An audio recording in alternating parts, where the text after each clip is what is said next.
You know, she had played cards with Lincoln as a boy. She's older than me. So I'm in 5th grade, and it's a true story. I was in 5th grade, and I had a piece of, I was named. God was with me then. But I was marking on the wall with chalk, and some 8th grader, some Nazi who probably joined the Nixon Nazi camp or something later on. But he takes me into Sister Irene, and she looks at me with a jaw. She grabs my hair and she starts shaking it like hell, calling me a Bolshevist. I'm going back and forth. Now, I didn't know what a Bolshevist was. But when somebody's shaking you like that, you'll admit to anything. Yes, I'm a Bolshevist. Yes, I'm a Bolshevist. I bullshit all the time. I never tell the truth. This was the freaking head of the school. She was just absolutely insane. And then, how can you explain to Protestants the confession? You know, you go into this little closet and you tell them all these sins. And this is true with me. I remember one time going there and I was going through my list of sins. And I told one of my sins, I said I had sexual thoughts. And skipping over the fact that I had stolen and drank the church wine and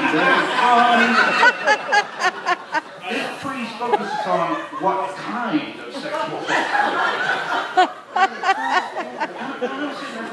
The dirty kind, the dirty, filthy, bad kind, and he asked me to explain it. It's weird. Yeah,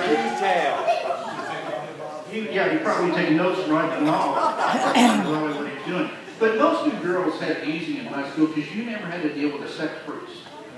The sex priest was Father Bob. And the only thing he talked about is sex and masturbation. I mean, he just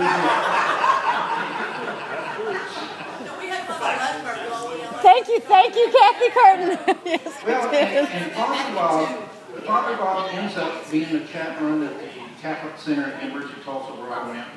And basically, you know, I'd go by and see him every once in a while between classes because there was nothing to do at the University of Tulsa. We didn't like you had social life at all, but I'd go by and say, how you doing? Because in addition to the fact he was a pervert, he was actually a pretty nice guy.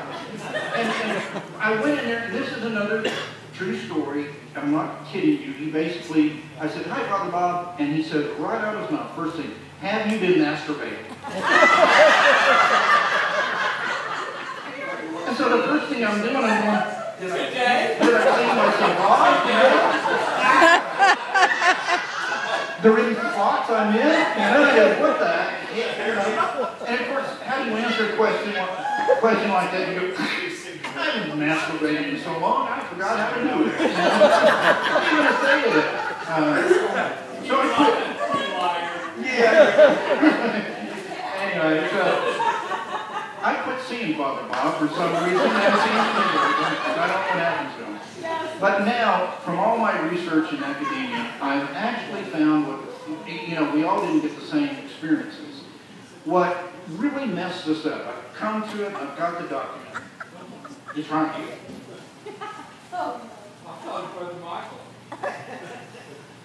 Remember this? No. I can't see it. I'll open it up. You don't ever remember this? The Blue Baltimore Catechism. Oh, God. Yeah. Baltimore Wires. The new Baltimore Catechism, which separated from the old Baltimore Catechism, which people used to stone and burn. Did you get that on eBay? Pardon? Where'd you get that on eBay? I already had it. Oh, my God. As I said to my students, let's go to the Lord. This actually comes from the Baltimore Catechism. Page 23. Now, I'm going to show you this thing. Here's when we're born. We are a bottle empty. We're an empty bottle. Black bottle, empty bottle. Then, when God gives us grace and we commit a mortal sin, we become a black empty bottle. And we empty all the grace God's given us just by our own definition. But here's a cool one. This is venial sin. This is a venial sin, which is some spots in the milk. Grace still stays in your soul, but you have spots in your milk.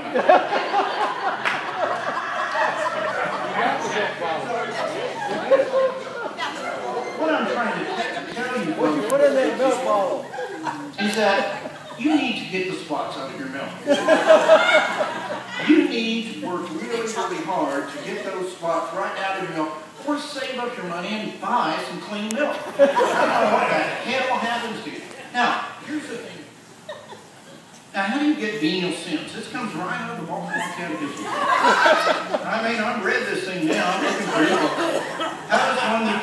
How does a sin become venial? A sin can become venial in two ways. First, when the evil done is not seriously wrong. And second, when the evil done is seriously wrong, but the sinner sincerely believes it is only slightly wrong.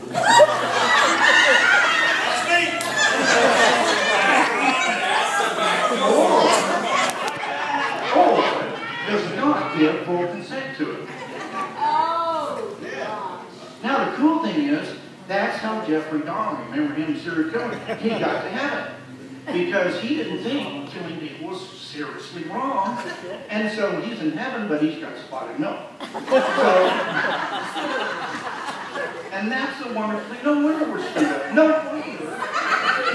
No wonder we get the bottle. You know, and we do our best to empty bottles. I see several of them. And you can tell how we seriously became the kind of people we are. So I am about to, just before I turn this over to the next group, I wanted to mention that that I've studied a lot of philosophers throughout the world. I've studied Western philosophy with the Greeks and Socrates and Plato and Descartes, and I've studied the East with Lao Tzu and Confucius. But perhaps the real summary of the great philosophy about people in the world comes from my favorite philosopher, John Cougar Mellencamp.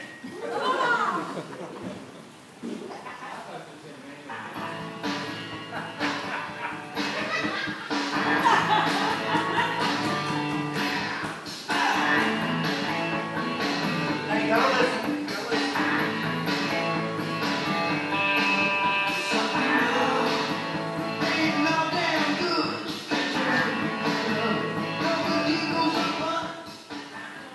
Perfect example of two people that are no damn good. You can't love them, you can't trust them. But the next group, Don and Phil.